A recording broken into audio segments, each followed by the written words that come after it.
You are tuned to Kol Yisrael, the voice of Israel, broadcasting from Jerusalem.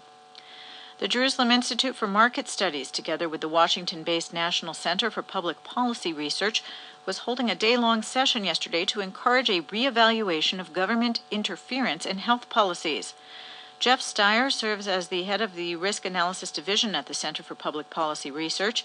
He lectured at the Jerusalem Seminar on Tobacco Harm Reduction, advocating for increased public awareness of the use of e-cigarettes to reduce the dangers associated with smoking. After the session, Stier spoke to David Ze'ev. Well, we just came out of a session where we talked about tobacco harm reduction, about how to lower the risk of cigarette smoking by using alternative products. I would say e-cigarettes are a hot topic, although they're not hot because you don't burn them. Smokeless tobacco products are far less harmful than cigarettes, and cigarette smoking is a leading preventable cause of death. So if we could find ways to help people quit smoking using less harmful products, that would be a boon to public health. But public health activist groups, as well as governments, oppose many forms of tobacco harm reduction. They want us to live in a risk-free society. And because less harmful products actually help people quit smoking and reduce their risk from tobacco, it's a net public health benefit. I think the argument, though, is that these products like the e-cigarettes, they're not without, their own problems in their own regard, and they are perhaps a crutch or whatever term is used by the critics. We'd love to have more data on how effective they are in helping people quit. We'd like to have more long-term data on how they're not harmful. But you don't need to be a scientist to understand that the danger of tobacco is from burning it and inhaling it. Nicotine is not the harmful component of cigarettes. It's the addictive component.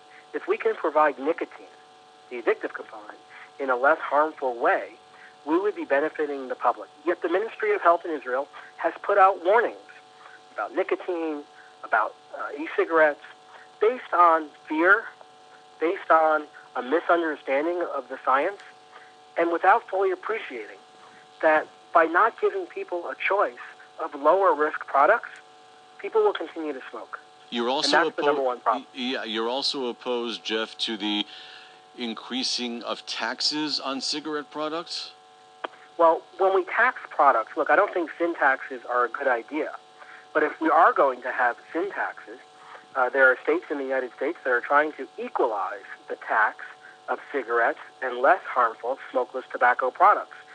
If you believe sin taxes actually affect your behavior, wouldn't you want smokeless tobacco, their less risky products, to have a lower tax? Yet there are efforts by so-called public health activists who are driven, I would say, more by ideology than by science, to equalize the taxes. Yet we want to use the taxes to encourage people to lower their risk to move from the most harmful form of tobacco, cigarettes, to lower harm, I'm not saying safe, but lower harm products like smokeless tobacco. If you can't quit, if you try the gum and the patch and you quit, that's great. But for most people, that doesn't work. We have an obligation to encourage people to lower their risks using ways that may not be perfect, but in the absence of quitting, are a wonderful alternative to cigarette smoking.